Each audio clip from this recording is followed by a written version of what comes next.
Il avait un rêve pour l'Amérique, celui d'un pays débarrassé de son racisme. Martin Luther King et son puissant discours résonnent encore aujourd'hui à Washington. Frank Smith avait 20 ans quand il a participé à la marche. Originaire du sud des États-Unis, ségrégationniste, il se souvient de cet élan national. C'était un moment palpitant pour nous, de voir tous ces gens réunis, parce que pour la première fois dans nos vies, on comprenait que nous n'étions pas seuls.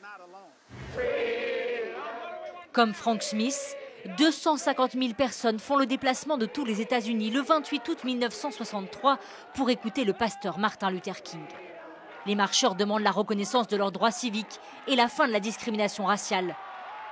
Car cela fait plusieurs années que les Afro-Américains protestent contre le système de ségrégation mis en place dans les transports, les écoles et les lieux publics.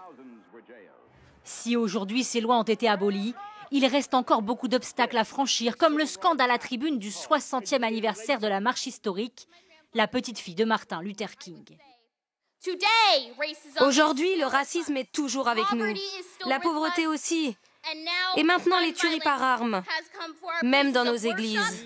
Et dans les rangs des militants, beaucoup craignent un retour en arrière. On ne peut pas prendre ces droits pour un acquis.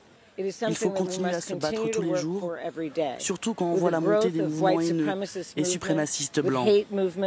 Il est vrai que récemment, les droits civiques des Afro-Américains ont été attaqués. La discrimination positive dans les universités a par exemple été supprimée par la Cour suprême. Et dans certains États, comme en Floride, on apprend désormais à l'école que les esclaves ont bénéficié de leur asservissement pour acquérir des compétences.